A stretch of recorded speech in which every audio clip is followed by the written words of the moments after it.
스티브를 버리세요. 이런 아주 독특한 제목의 책이 있습니다. 이 스티브가 누구길래 스티브를 버리세요 책을 이렇게 제목을 정했나. 사실 제가 그 책 제목이 궁금해서 이 책을 구입하는 경우가 아주 드물게 있는데요, 이 책이 바로 그런 케이스입니다. 그래서 이 책을 보니까 제목을 왜 이렇게 잡았는지를 이제 설명을 하는데요, 자, 한번 들어보십시오.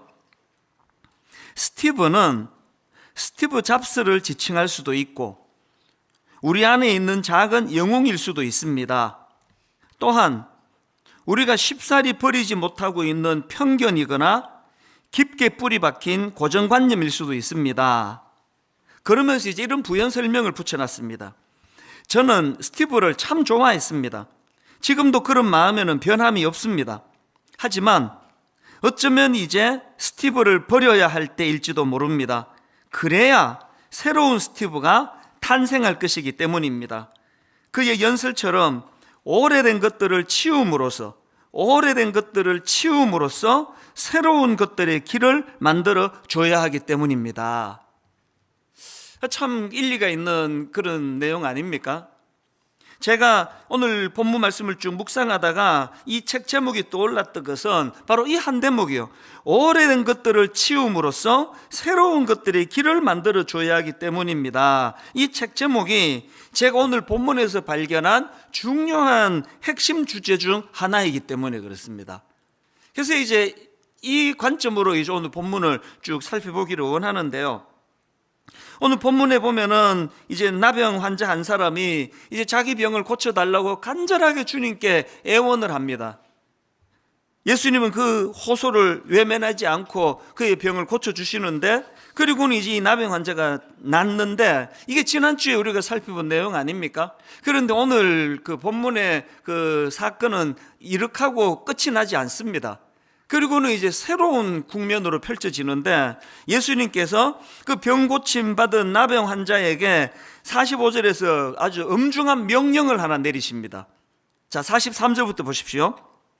곧 보내시며 엄히 경고하사 이르시되 삼가 아무에게 아무 말도 하지 말고 가서 내 몸을 제사장에게 보이고 내가 깨끗하게 되었으니 모세가 명한 것을 드려 그들에게 입증하라 하셨더라. 엄중하게 예수님이 고침받은 나병 환자에게 명하셨는데 하나도 순종하지 않습니다. 특별히 삼가 아무에게도 말하지 마라 이렇게 강하게 부탁을 하셨는데요, 45절에 보니까 그러나 그 사람이 나가서 이 일을 많이 전파하여 널리 퍼지게 하니, 그래서 어떤 가슴 아픈 결과가 일어났느냐, 45절 뒷부분입니다. 그러므로 예수께서 다시는 드러나게 동네에 들어가지 못하시고 오직 바깥 한적한 곳에 계셨으나, 저는 지난 한 주간 동안 이 본문을 묵상을 하면서 이게 제 모습 아닌가? 이게 수많은 지금 중직자들의 모습 아닌가? 여러분, 이 본문에서 우리가 배워야 되는 게 뭐죠? 여러분, 이 본문에서 우리가 얻어야 될 교훈은 때로는 우리의 열심이 예수님께 독이 될 수 있다는 겁니다. 지금 이 고침받은 나병 환자가 막 예수님을 궁지에 몰려고 한 거 아니에요. 너무 가슴이 뜨거우니까. 이렇게 자기 병을 고쳐준 예수님에게 어떻게 가만히 있을 수 있냐고, 그래서 그 사실을 막 이제 여기저기 퍼뜨렸는데, 그것 때문에 예수께서 다시는 드러나게 동네에 들어가지 못하시고 오직 바깥 한적한 곳에 계셨으나, 좀 끔찍한 상상을 해보는 겁니다. 오늘 저 같은 이런 목회자들이, 수많은 중직자들이 지나친 예수님의 뜻을 구하지 않고 행하는 지나친 열심 때문에 지금 예수님께서 바깥 한적한 곳에 서 계시는 이런 상황은 아닌가. 이것이 이제 오늘 본문에 나오는 나병 환자에게서 우리가 배워야 될 그 타산지석인데요. 자, 그렇다면 이런 질문이 가능하지 않습니까? 나병 환자는 왜 예수님 말씀에 귀를 안 기울였을까요? 아니, 그렇게 엄중히 부탁을 했는데 왜 그 말을 무시했을까요? 한 두 가지로 분석이 나오더라고요. 왜 예수님 말씀에 귀를 안 기울였다고요? 첫째로는요, 자기 판단, 이 내 판단이 옳아, 예수님의 판단보다 내 판단이 옳아, 이 생각이 너무 강했기 때문입니다. 아니, 이 좋은 일을 어떻게 침묵하고 있느냐고. 이거 전하는 게 좋은 거 아니야? 만방에 알려야지 이런 거. 자기 생각에 뭐 확신이 있다가 보니까, 그리고 이게 예수님을 돕는 일이라 생각하니까, 이게 자기가 예수님 일을 방해할 줄은 꿈에도 몰랐으니까 불순종하게 되는 거 아닙니까? 제가 이 말씀이 왜 두려운가 하면은요, 오래 믿은 사람에게는 정상이 있을 수 있기 때문이에요. 저는 지난 한 주간 동안에 이 나병 환자의 모습을 보면서 이사야 55장 8절 9절, 이는 내 생각이 너희의 생각과 다르며 내 길은 너희의 길과 다름이니라. 여호와의 말씀이니라. 이는 하늘이 땅보다 높음 같이 내 길은 너희의 길보다 높으며 내 생각은 너희의 생각보다 높음이니라. 저를 위시한 모든 우리 중직자들과 목회자들이, 오래 예수 믿은 분들이 이 말씀을 항상 기억을 해야 돼요. 이제 저희 교회가 1만 수도 파수 운동이 시작이 돼서 제일 중요한 관건인 이제 30개 교회 이제 담임 목사님들을 이제 지금부터 찾고 있는 중이거든요. 그래서 이제 외부의 15 목사님을 지금 이제 서류를 다 받았고요. 그리고 우리 내부에 이제 부교역자들 중에 15 담임 목사님을 세워야 되는데, 제가 하나님 앞에서 약속을 드리고 여러분께 이미 선포했습니다. 내부 15명 교역자 뽑는데 내가 1절 관여하지 않겠다. 이 이상한 선포예요. 사실은 우리 교역자들은 저만큼 잘 아는 사람이 없습니다. 저만큼 잘 아는 사람 어디 있습니까? 전부 제가 인터뷰하고 제가 만나고 제가 지도하고 지금까지도 그런 교제를 하면서 우리 교역자들하고 그렇게 교류를 하고 있는데, 왜 제가 1절 거기 선발하는데 나서지 않겠다고 했을까요? 제가 우리 교역자들을 내가 제일 잘 알아. 여기에 이 나병 환자가 가진 오류가 담겨 있기 때문입니다. 그래서 지금 저희는요, 약 1년에 거쳐서 5번에 걸쳐서 투표를 합니다. 저는 투표권도 없습니다. 그래서 자기들끼리 서로가 서로에게 이분이 15 목사님 안에 들어가야 된다, 그렇게 지금 4번까지 투표를 했습니다. 그런가 하면은 외부에서 모시게 될 15분도 마찬가지예요. 이제 그 많은 서류들이 왔기 때문에 우리 지금 모든 교역자들이 거기에 지금 다 투입이 돼서 점검을 하고 있지만요, 예선만 저희가 도울 거예요. 그리고는 결정적으로 이 15 외부의 목사님을 뽑는 데는 저희 교회는 나서지 않을 거예요. 아주 덕망이 있고 또 중심이 잘 잡힌 외부의 목사님들을 모셔서 그분들로 하여금 뽑아달라고 부탁을 할 거예요. 왜 그럴까요? 잘 안다라는 거기에 이 나병 환자의 우가 담겨 있다는 걸 알기 때문이거든요. 여러분 그거 아시죠? 여러분이 제일 자신 있어 하는 그것 때문에 망한다는 거예요. 이게 내 약점이야. 절대 그것 때문에 망하지 않습니다. 이건 내가 자신 있어. 바로 그것 때문에 망할 수 있다는, 이 오늘 본문의 나병 환자를 통해 우리가 얻어야 되는 교훈 아니겠습니까? 이렇게 그 나병 환자는 자기 판단이 옳다는 확신이 강했기 때문에 주님 말씀에 불순종했고요. 두 번째로, 왜 주님 말씀에 불순종했느냐? 시야 좁음의 문제예요. 비록 자기 생각에 확신이 있었지만 그게 얼마나 시야가 좁은 생각이라는 걸 몰랐기 때문에 그렇습니다. 이건요, 사춘기 애를 키워보는 분들은 너무나 공감하는 걸 거예요. 세상에서 자기 확신이 가장 강할 때가 중학교 2학년 때입니다. 부모가 무슨 말해도 들어먹지를 않습니다. 엄마가 틀렸다 전제를 딱 깔기 때문에, 내 생각이 옳다고 딱 전제를 갖고 있기 때문에. 그런데 여러분, 그 중학교 2학년 그 아이들이 갖고 있는 치명적인 한계가 얼마나 시야가 좁은지를 모든 부모는 다 알아요. 그래서 속이 터질 것 같은 거죠. 세상 살아보니까 그게 아닌데, 오늘 여러분 우리가 얼마나 시야가 좁은 인생인 걸 아셔야 됩니다. 그래서 여러 번 말했지만 세상에서 제일 무서운 사람이 책 한 권만 읽은 사람이에요. 그 한 권이 모든 진리를 해가지고 이 사람은 고집불통이에요. 누구 말도 안 듣습니다. 시야가 그렇게 좁아 터졌다는 걸 모르기 때문입니다. 제가 이 본문의 나병 환자를 묵상을 하다가 베드로가 불쑥 떠올랐는데, 마태복음 16장의 베드로, 여러분 아시죠? 예수님이 이제 십자가의 길을 이제 선포를 하니까 그 반응 아시죠? 자, 21절, 마태복음 16장 21절입니다. 이때로부터 예수 그리스도께서 자기가 예루살렘에 올라가 장로들과 대제사장들과 서기관들에게 많은 고난을 받고 죽임을 당하고 제3일에 살아나야 할 것을 제자들에게 비로소 나타내시니, 그랬더니 22절, 베드로가 예수를 붙들고 항변하여 이르되 주여 그리 마옵소서, 이 일이 결코 죽게 미치지 아니하리이다. 베드로가 얼마나 흥분했는지 헬라어로 보면은요, 예수님을 꾸짖었다고 그렇게 분석해도 될 만큼 강하게 지금 예수님께 항의를 하는 거예요. 베드로가 왜 이렇게 강하게 항의할까요? 자기 확신이 뭐예요? 예수님은 십자가 지시면 안 되는데, 왕좌에 앉으셔야 되는데, 해방을 시켜주셔야 되는데, 그러나 우린 다 알잖아요. 베드로가 얼마나 생각이 좁고 시야가 좁아가지고 눈앞에 보이는 그것만 보고 판단한다는 거 우리 다 알잖아요. 그것들을 만 배 멀리까지 내다보시고 십자가를 결정하셨는데 시야가 좁으니까 그걸 이해를 못하는 거예요. 늘 우리가 이런 식이에요. 여러분, 우리가요, 참 나는 시야가 좁아, 나는 정말 판단력이 흐려, 이것만 알아도요, 이게 철든 사람이에요. 이게 사춘기 애들만 시야가 좁은 거 아닙니다. 예수 잘 믿는다고 하는 그 사람들 안에 굉장히 많은 이런 오류를 볼 수 있습니다. 구약에서 이런 좁은 시야로 잘못 판단했다가 망한 사람이 하나 있잖아요. 롯, 아브라함의 조카 롯. 자, 창세기 13장 10절. 이에 롯이 눈을 들어 요단 지역을 바라본 즉 소알까지 온 땅에 물이 넉넉하니, 야, 이 자기 눈으로 보기에 이게 대박인 거예요. 이거 뭐 끝내주는 거다. 이거 뭐 당연히 이걸 택해야지. 그래서 망했잖아요. 자기 확신 있는 건 좋은데 이 시야가 얼마나 좁은지를 모르니까 잘한다고 한 게 그 망한 거 아닙니까? 오늘 본문의 나병 환자도 마찬가지예요. 우리는 어떻습니까?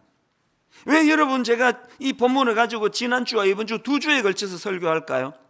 이 포인트를 우리가 절대로 놓쳐서 안 되기 때문에 그렇습니다. 오늘날 한국교회가 많이 어렵다 그러잖아요. 그리고 걸핏하면 싸우잖아요. 여러분, 뭐 불교가 이렇게 싸웁니까? 천주교가 이렇게 싸웁니까? 우리끼리 막 미치듯이 싸우는 건 이게 뭐 기독교가 독보적인 이 개신교가. 왜 그렇습니까? 자기 확신이 강한 A, 자기 확신이 강한 B, 절대 양보 안 하는 게 신앙 안에서의 고집불통이거든요. 이때 우리가 깨우쳐야 되는 게 뭐겠습니까? 하나님 앞에서 받은 은혜가 클수록 이런 어리석음의 자리에 빠질 수 있다는 걸 인식하는 겁니다. 그래서 제가 오늘 이 본문을 읽으면서 이 대안이 뭐냐, 그럼 어떻게 하면 이런 본문의 나병 환자가 범했던 어리석음을 피할 수 있는가? 열심을 냈는데, 잘한다고 해드렸는데, 인생을 제가 주님을 향하여 충성을 다 바쳤는데 이게 주님 일에 방해가 됐다. 이런 가슴 아픈 결과가 나오지 않기 위해서 어떻게 해야 되느냐? 2가지로 제가 정리를 해봤습니다. 여러분, 이 나병 환자와 같은 어리석음을 피하려면 어떻게 해야 됩니까? 첫째, 예수님의 관점으로 생각하는 훈련을 하셔야 돼요. 계속 예수님의 관점으로. 열왕기하 5장에 보면은요, 아람 왕의 군대 장관 나아만이 있는데 불행하게도 그 높은 자리에 있는 나아만 장군이 나병이 걸립니다. 그래서 이제 괴로워하고 있는데, 그 자기 병을 고쳐줄 수 있는 이스라엘의 엘리사 선지자라고 있다고, 그렇게 이 엘리사 선지자를 소개받습니다. 얼마나 기대가 크고 설렜겠습니까? 그렇게 이제 선지자를 만나려고 갔는데요, 그 선지자가 무슨 주문을 하는가 보니까 열왕기하 5장 10절을 보십시오.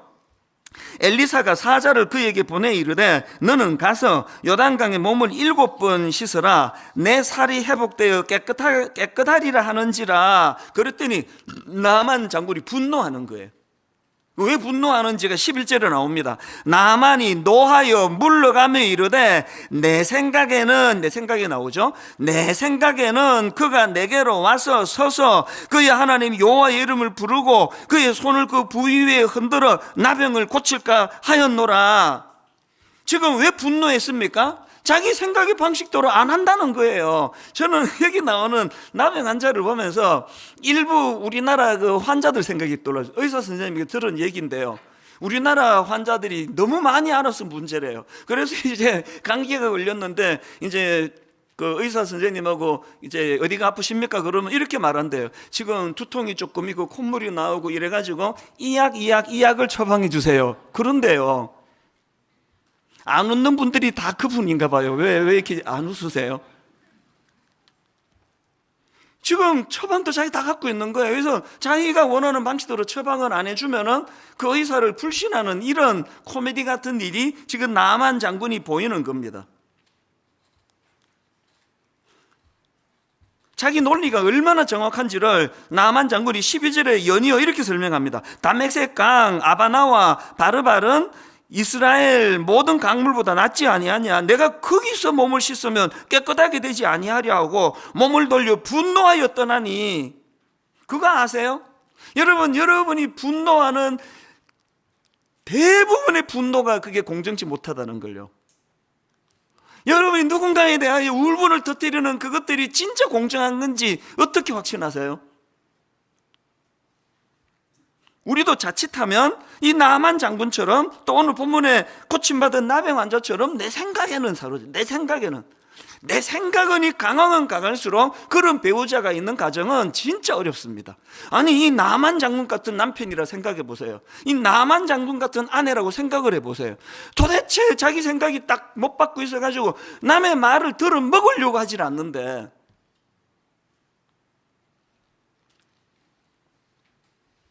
그 나병 환자가, 지금 본문의 나병 환자가 갖고 있는 치명적인 문제가 뭡니까? 아무리 자기 생각이 옳다 싶어도 묵상을 좀 해야 될 거 아닙니까?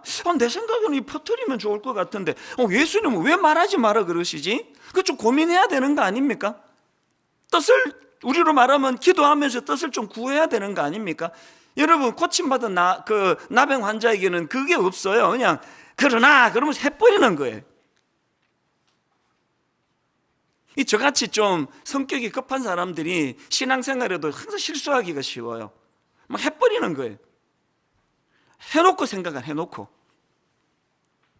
오늘 이 본문을 통해서 저와 여러분이 늘 우리가 묵상해야 됩니다. 예수님의 뜻이 어디에 계시는가? 성경은 왜 이렇게 말씀을 하고 계시는가? 나는 다르게 생각하는데 왜 주변 사람은 또 다르게 얘기를 하는 건가? 자꾸 그걸 되돌아보셔야 됩니다. 제가 앞에서 자기 그 어리석은 생각에 빠져서 잘못 판단에 망한 게 아브라함의 조카 롯이라고 말씀드렸는데요, 그 구절에 보면은 아브라함은 그 롯의 어리석음을 잘 피해갑니다. 어떻게 피하느냐? 앞에 롯이 창세기 13장 10절에서 이에 롯이 눈을 들어 요단 지역을 바라본 적 소알까지 온 땅에 물이 넉넉하니, 그래서 자기 생각으로 그 지역을 택했는 것에 반해가지고 아브라함은 좀 다릅니다. 아브라함은 뭐가 달랐느냐? 하나님의 말씀이 있었습니다. 자, 바로 몇 구절 지나가지고 창세기 13장 14절입니다. 롯이 아브라함을 떠난 후에 여호와께서 아브라함에게 이르시되 너는 눈을 들어 너 있는 곳에서 북쪽과 남쪽 그리고 동쪽과 서쪽을 바라보라. 하나님의 말씀이 있었고요, 그 하나님의 말씀이 이제 뭘 강조하는 겁니까? 너의 좁은 생각으로 그것만 보지 말라는 거 아닙니까? 눈을 들으라는 거 아닙니까? 멀리 바라보라는 거 아닙니까? 우리가 본문의 이 고침받은 나병 환자의 어리석음을 피하려면요, 계속 하나님의 관점, 하나님의 뜻, 하나님의 말씀, 그것이 우리를 계속 교정을 해야 돼요. 사실 저는 개척하고 지금까지 늘 새벽 3시, 4시, 너무 피곤할 때는 5시 새벽에 일어나거든요. 이제 이게 한 30년, 또 20년, 이제 그렇게 한 지는 개척하고 보니까 한 17, 8년 지났는데요, 어떨 때는 너무 힘들어요. 여러분, 다 자는데 새벽 3시에 한번 일어나 보세요. 얼마나 외로운지 아세요?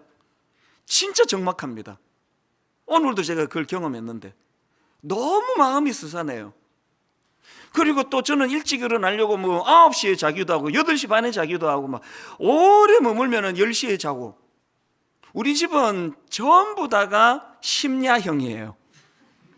우리 집은요, 밤 11시에 되면 떡볶이가 배달이 돼갖고 오고, 막 12시 되면 막 파티가 벌어지고, 제가 좀 과장을 하고 있습니다. 막 잔치가 벌어지고, 막 밖에 시끌시끌해요. 전들 거기에 동참하고 싶지 않습니까? 제가 떡볶이를 얼마나 좋아하는데. 혼자 누워있으면 뭐가 좋습니까? 그러나 여러분, 제가 새벽에 일어나야 된다고 그렇게 여기에다가 제가 마음을 거는 이유는요, 새벽이야말로요, 이 고집불통이 내 생각을 교정받는 시간이에요.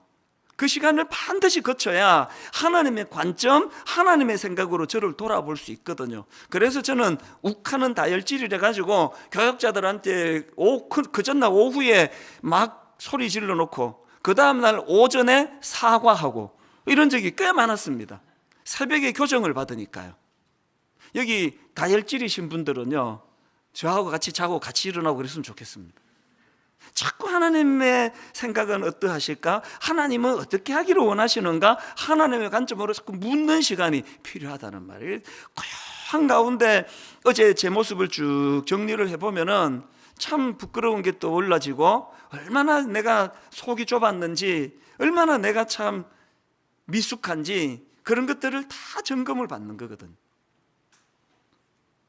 우리가 즐겨 부르는 찬양 중에 내가 주인 삼은 모든 것 내려놓고 내 주 되신 주 앞에 나가 내가 사랑했던 모든 것 내려놓고 주님만 사랑해. 여러분, 우리가 주님을 사랑하기 위해서 내려놓아야 되는 게 많다는 거예요. 우리가 주님을 사랑하기 위해 내려놓아야 되는 게 많은데, 저는 그 중에서요 제일 강력하게 내려놓아야 되는 건 내 아집이라고 생각합니다. 진짜 내가 주님을 사랑하기 위해서는요, 이 고집불통, 가장 내 생각이 항상 옳고 항상 나는 틀리지 않고 이런 아집 덩어리를 내려놓는 게 주님을 건강하게 사랑하는 비결인 줄로 믿으시기를 바랍니다. 여러분, 아침마다 새벽마다 또 하루 일과를 마치기 전에 하나님, 오늘 제가 하나님의 관점으로 하나님 보시기에 부끄러운 행동은 없었습니까? 그렇게 기도하고 하루를 마무리하고 하나님 앞에, 아버지, 오늘 이 하루를 하나님의 관점으로 판단하는 하루가 되기를 원합니다. 그런가 하면 두 번째로, 이 나병 환자가 범했던 어리석음, 우리는 어떻게 하면 이 나병 환자와 같은 어리석음을 피할 수 있을까요? 두 번째로, 기도해야 돼. 기도하되 하나님의 뜻을 구하는 기도를 드려야 된다는 겁니다. 여러분, 이 고침 받기 전에 나병 환자하고요, 고침 받은 이후에 나병 환자에게 확 드러나는 차이가 하나 있는데, 그게 뭐냐? 자, 고침 받기 이전에 나병 환자를 보세요. 오늘 본문 40절입니다. 한 나병 환자가 예수께 와서 꿇어 엎드려 간구하여 이르되, 그 다음 보세요. 원하시면 저를 깨끗하게 하실 수 있나이다. 여기 지금 엎드려 간구하는 거 우리로 말하면 이 기도 아닙니까? 기도를 하는데, 고침 받기 이전에 이 나병 환자는 뭘 구합니까? 원하시면. 나병 환자가 확신했는 게 있는데, 그거는 우리 주님은 나를 깨끗게 하실 수 있는 분이라는 확신이 있었습니다. 여기에 반해 나병 환자가 확신할 수 없었던 게 하나 있었는데, 이게 주님의 뜻인지 아닌지를 몰랐다는 거예요. 그래서 원하시면이 들어갔는데요, 불행하게도 고침받거나 이걸 우리로 적용을 하자면 이미 이제 은혜도 경험하고 막 오래 예수 믿고 막 목사도 되고 이런 사람들에게서 빠져 있는 게 뭐냐? 이 나병 환자에게 고침받은 이후에 원하시면이 없어요. 원하시면. 심지어는 예수님이 원한다 하시면서 이거 소문 내지 마라 그랬는데도 무시해버리잖아요. 이 차이를 아시겠습니까? 그렇기 때문에요, 저 같은 목회자나 오래 예수 믿은 사람은 골로새서 1장 9절에서 사도 바울의 이 권면을 꼭 기억하셔야 됩니다. 사도 바울이 골로새서 1장 9절에서 이런 권면합니다. 이로써 우리도 듣던 날부터 너희를 위하여 기도하기를 그치지 아니하고 구하노니 너희로 하여금 모든 신령한 지혜와 총명, 그 다음 보세요, 하나님의 뜻을 아는 것으로 채우게 하시고. 자, 한번 따라해 보시겠습니까? 하나님의 뜻을 아는 것으로 채우게 하시고. 더 확신 있게, 하나님의 뜻을 아는 것으로 채우게 하시고. 연조가 깊을수록 계속 기도를 드려야 돼요. 아버지, 내가 하나님께 간절히 간구합니다. 하나님의 뜻을 알기를 원합니다. 이 좁아 터진 내 생각을 내려놓고. 근데 여러분, 제가 한 가지 알아요. 제가 이렇게 막 목청 높여 설교해도요, 인간은 잘 안 바뀐다는 거 알아요. 이 오늘 설교 듣고 막 맞아, 내 생각을 내려놓고 하나님 뜻에 맞춰야지, 이렇게 결단하는 분은요, 이 뭐 100명에 한두 명도 안 됩니다. 지금 여기 이 방에 계시는 분 중에요, 오늘 이 말씀이 자기 인생을 바꾸고 맞아, 나는 고집불통이야, 난 이제 내 생각 다 바꾸기로 했어, 이렇게 결심하는 사람은 두세 명도 안 됩니다. 문제가 뭔가 하면은, 이렇게 얘기하면 모든 분이 그 두세 명 안에 내가 들지. 이렇게 인간의 생각이 잘 안 바뀌는 그 점을 전 너무 감사하게 생각해요. 그냥 설교 한 편에 다 바뀌고 다 바뀌었으면 난 지금쯤 실직자가 됐어요. 할 일도 없을 텐데. 이렇게 질긴 바뀌지 않는 인간의 죄성 때문에 저는 확신합니다. 죽을 때까지 할 일이 있다는 거. 여러분, 오늘 이 말씀 앞에서 정말 우리가요, 내가 정말 고집이 세긴 세지, 이것만 자각해도 성공입니다. 이것만 자각해도. 얼마나 인간의 생각이 잘 안 바뀌는가 하면은요, 구약의 그 선지자 요나 아시잖아요. 요나는 막 얼마나 고집이 센지, 하나님께 불순종했는지 요나서 1장부터 바로 고집이 나옵니다. 자, 요나서 1장 1절 2절입니다. 여호와의 말씀이 아미떼 아들 요나에게 임하니라. 이르시되 너는 일어나 저 큰 성읍 니느웨로 가서 그것을 향하여 외치라. 그 악독이 내 앞에 상달되었음이니라 하시니라. 하나님이 이렇게 엄중하게 명하시는데 3절을 보세요. 그러나 요나가, 벌써 불순종 아닙니까? 그러나 요나가 여호와의 얼굴을 피하려고 일어나 다시스로 도망하려 하여 욥바로 내려갔더니, 이건 뭐 말씀 시작부터 불순종이에요. 그래가지고 그냥 풍랑만 나가지고 죽을 고생하고 막 엄청 깨지고, 그 고난이 참 유익합니다. 바로 2장에서 그가 하나님께 드리는 그 참 눈물의 이 기도를 한번 보십시오. 요나서 2장 1절입니다. 요나가 물고기 뱃속에서 그의 하나님 여호와께 기도하여 이르되 내가 받는 고난으로 말미암아 여호와께 불러 아뢰었더니 주께서 내게 대답하셨고, 내가 스올의 뱃속에서 부르짖었더니 주께서 내 음성을 들으셨나이다. 그리고 4절을 보세요. 얼마나 겸손해졌는지, 내가 말하기를 내가 주의 목전에서 쫓겨났을지라도 다시 주의 성전을 바라보겠나 하였나이다. 그렇게 회개로 주님 앞에 나간 게 이게 2장인데요. 그런데 요나서가 어떻게 끝나는지 아십니까? 요나서가 넉 장짜리 말씀인데 4장이 이렇게 시작합니다. 요나서 4장 1절부터 3절을 보세요. 먼저 1절. 요나가 매우 싫어하고 성내며, 지금 말씀의 마무리가 이렇게 시작을 합니다. 지금 누구한테 싫어하고 성을 내느냐? 요나가 하나님께예요. 자, 1절부터 3절까지 한번 들어보세요. 요나가 매우 싫어하고 성내며 여호와께 기도하여 이르되 여호와여, 내가 고국에 있을 때에 이러하겠다고 말씀하지 아니하였나이까? 그러므로 내가 빨리 다시스로 도망하여 싸우니 주께서는 은혜로우시며 자비로우시며 노하기를 더디하시며 인애가 크시사 뜻을 돌이켜 재앙을 내리지 아니하시는 하나님인 줄을 내가 알았음이니이다. 여호와여, 원하건대 이제 내 생명을 거두어 가소서. 사는 것보다 죽는 것이 내게 나음이니이다.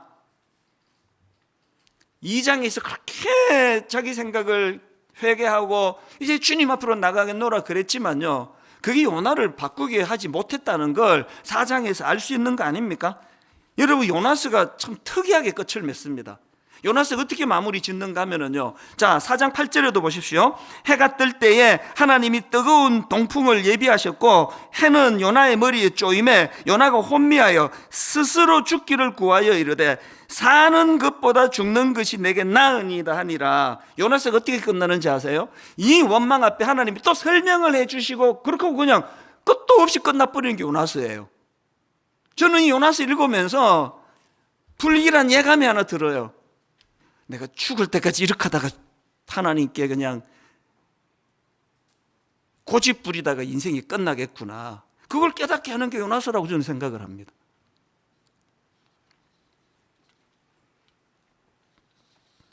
설교 한번 들었다고요 인생은 바뀌지 않습니다.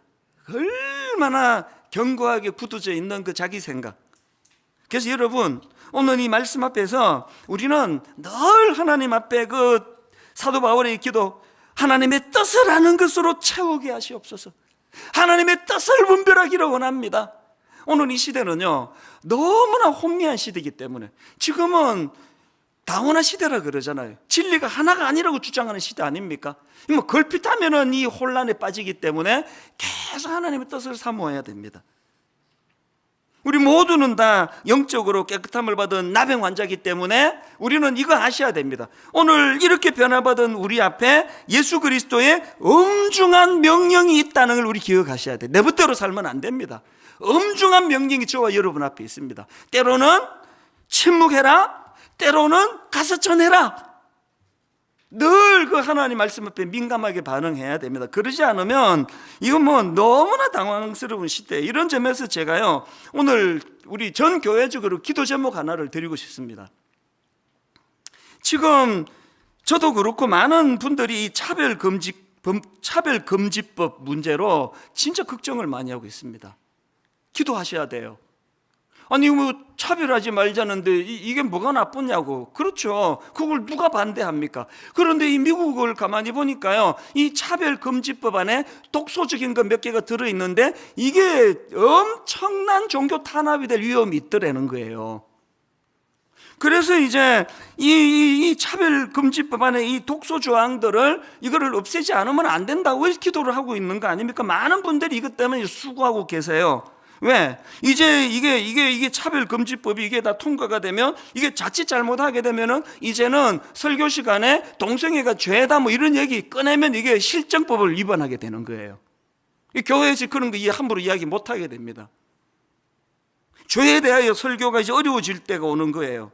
그렇기 때문에 우리는 이제 하나님께서 언제 침묵해야 될지, 언제 우리가 나서서 소리를 높여야 될지 하나님 뜻을 구해야 됩니다. 이 미국이 실제적으로 이 차별금지법이 얼마나 많은 신앙생활을 위축시키는지 저는 미국 갈 때마다 그 가슴 아픈 이야기를 듣거든요. 이번에 성윤리연구소에서 추천했던 책, 우리 자녀 성경적 성교육 시리즈, 이 책을 이제 추천을 했는데요, 이게 미국에서 나온 책을 번역을 하지 않았습니까? 그래서 여러분, 이거를 구해서 읽기 전에 부모가 먼저 소화하고 자녀들을 가르쳐야 되는데요, 제가 이 책을 보면서 마음이 아픈 게 뭐냐, 자, 4단계라고 할 수 있는 중학생 책에 이런 대목이 나옵니다. 사람들은 게이가 된 것이 자신의 선택이 아니었다고 말해. 어느 정도는 옳은 말이기도 해. 애매하게 지금 표현하고 있죠. 또 이런 내용도 있습니다. 왜 어떤 사람들은 게이가 되었을까? 학자들은 동성애의 명확한 원인에 대해서는 일치된 의견을 보이지 못하지만 유전학과 어린 시절의 환경적 요인들 사이에 복잡한 상호작용이 있었다는 사실에는 대체로 동의해. 이렇게 애매하게 표현했을까요? 저는요, 이 차별금지법이 통과된 미국에서 이런 책을 쓸 때 이 보수적인 교단에서 만든 책이거든요. 이렇게 애매하게 표현하지 않으면 안 되는 그 고충이 너무 와닿는 겁니다.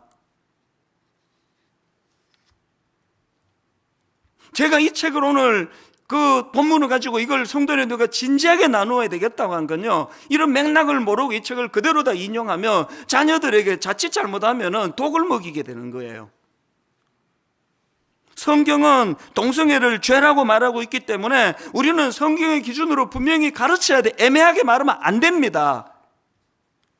성윤연구소를 만들어 하고 싶은 게 뭐냐, 분명하게 성경적인 가치관으로 세우자는 거예요. 거기다가 단 동성애자들을 미워하지 말라시는 주님의 사랑의 정신도 균형을 갖추자는 거예요.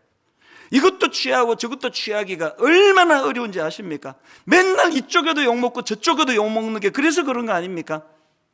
그러나 이 어려운 일을 해내야 해요. 왜? 이게 우리에게 마치 사명이기 때문이에요. 저는 동성애는 타고나는 것이라고, 타고나는 게 아니라고 믿는 사람이에요. 이게 제 신앙 고백이에요. 저랑 생각이 다른 사람이 저를 비난하신다면 뭐 어쩔 수가 없습니다. 이게 내 신앙 고백이니까요. 동성애는 타고나는 것이 아니라고 믿기 때문에 이 책에서 애매하게 어느 정도는 옳은 말이기도 해, 이걸 난 용납이 안 됩니다. 지금 미국에서 발간된 이 책이다 보니까 이런 거 말고도요, 우리 정서랑 맞지 않는 부분이 뭐 되게 많아요. 뭐 그림도 뭐 이렇게까지 설명할 필요가 있나 싶고 이런저런 좀 어려움이 좀 있습니다. 그래서 지금 이제 그 국내 이 책을 발간한 출판사에다 제가 요청을 했습니다. 이게 지금 문화적으로 맞지 않은 게 많기 때문에 이걸 좀 우리 정서에 맞도록 좀 고치면 좋겠습니다. 너무 고맙게도요, 출판사에서 그걸 너무나 호의적으로 동의를 하고 긍정적으로 봤습니다. 근데 문제가 뭐냐, 판권이 미국에 있기 때문에 이게 이제 그 사람들이 제대로 이거를 이해를 해줄 수 있을지 없을지는 잘 모르겠는 거 아닙니까? 그래서 제가 이런 부분에서 이제 여러분 중요한 제안을 한 가지 드리고 싶습니다. 그래서 이제 여러분 지금 막 이 책 읽는 거 잠깐 아직 읽지 마시고요, 이제 우리 성률연구소 팀에서 지금 강의를 준비 중입니다. 그래서 이 책을 읽기 전에 반드시 이거를 유념하고 읽으시라고 하는 것들을 이제 준비 중에 있습니다. 혼란스럽지 않으시도록. 사실 이 책에 보면은요, 5단계 고등학생 이상을 위한 책에 보면은 선포도 있습니다. 그러나 많은 연구에도 불구하고 동성애 유전자는 발견되지 않았지, 이렇게 딱 못 박는 대목도 사실 나옵니다. 제가 이 책을 왜 추천을 했는가 하면은요, 그렇게 문화도 다르고 정서가 다르고 여러 가지 좀 어려움이 있지만, 제가 이 책을 가장 강점으로 생각하는 건, 이 책은요, 창조신앙을 근거로 아이들을 가르치고 있고 구속신앙을 근거로 끊임없이 아이들을 가르치고 있는 내용이라는 겁니다. 이걸 우리가 놓치면 안 됩니다. 그래서 이 책에는 분명하게 동성애 등의 성적인 죄를 지적해주고 있지만, 또 그리스도께서 죄인들을 위하여 하신 일들을 강조하면서 복음을 전하는 책입니다. 이런 강조점들을 이제 빠르면 오늘 수요일쯤에 강의 다 나올 것 같아요. 저희 홈페이지 오셔서 꼭 이 강의를 먼저 들으시고, 오히려 저는 더 잘 됐다 생각해요. 그래서 이제 이 책에서 미국적인 정서 이런 것 때문에, 또 그 차별금지법 이런 것 때문에 어떤 부분이 우리가 주의해야 되고 어떤 건 받아야 되고, 이것들을 같이 공부하면서 그렇게 해나가야 된다는 겁니다. 제가 지금 뭘 강조하고 있는가 하면, 너무나 어려운 시대에 우리는 고침받은 나병 환자로 산다는 그 얘기를 하고 싶은 겁니다. 그래서 우리에게는 늘 하나님 뜻에 민감하고, 내 생각 말고 하나님이 이 어려운 시대에 뭘 원하시는가, 뭘 우리에게 요구하시는가. 교회들이 이런 책 왜 안 낼까요? 내면은 이게 논란에 빠지거든요. 다른 교회에서 안 낼 땐 이유가 있는 거 아닙니까? 우리가 왜 냈을까요? 논란이 뻔하게 일어날 줄 아는데 그래도 해야 된다는 겁니다. 그래도 이 시간 아이들을 분별할 수 있도록 가르치는 시도를 끊임없이 해야 된다는 사실입니다. 이게 고침받은 나병 환자로서의 사명이고 도리라고 생각을 합니다. 천명합니다.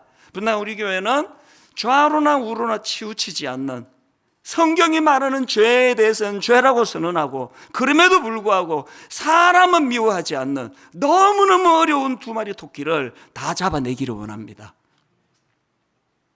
결론을 이렇게 맺기를 원합니다. 며칠 전인데요, 이 설교를 이제 쭉 정리를 하고 마무리를 하는데, 요즘에 저는 이제 새벽에 많이 걷는 거를 애를 쓰거든요. 그래서 이제 여건만 되면은 한 10,000보 이상을 지금 걷고 있는데요, 새벽에 이제 한 10,000보 가까이 이렇게 걸을 때예요, 뒤에서 어떤 분이 이어폰으로 했으면 내가 몰랐을 텐데 스피커폰으로, 또 이제 실례가 될까봐 아주 잔잔하게 찬양을, 그 찬양이 그날 아침 저를 먹먹하게 했습니다. 왜? 이 설교의 결론이 뭔지를 주님이 정해주시는 것 같아가지고. 이 찬양이었습니다. 약한 나로 강하게, 가난한 날 부하게, 눈먼 날 볼 수 있게 주 내게 행하셨네. 호산나 호산나, 죽임당한 어린 양. 호산나 호산나, 예수 다시 사셨네. 그 이른 아침에 마음이 뭉클뭉클해지더라고요. 너무나 혼미하고 힘든 시대를 살아가는, 진짜 어려운 시대를 살아가는 저희들, 우리가 회복해야 될 두 가지. 고침받은 나병 환자의 감격을 회복해야 돼요. 나 같은 거 구원해 주시, 십자가로 구원해 주신 그 은혜. 그런가 하면은 이렇게 고침받은 나병 환자에게 해야 될 명령이 있다는 거. 하나님, 내 생각을 내려놓고 침묵해야 될 때 침묵하게 하시고, 말해야 될 때 말할 수 있는 그리스도인 되기 원하는데, 이 모든 원동력은 십자가 앞으로 나갈 때 가능하다는 것입니다.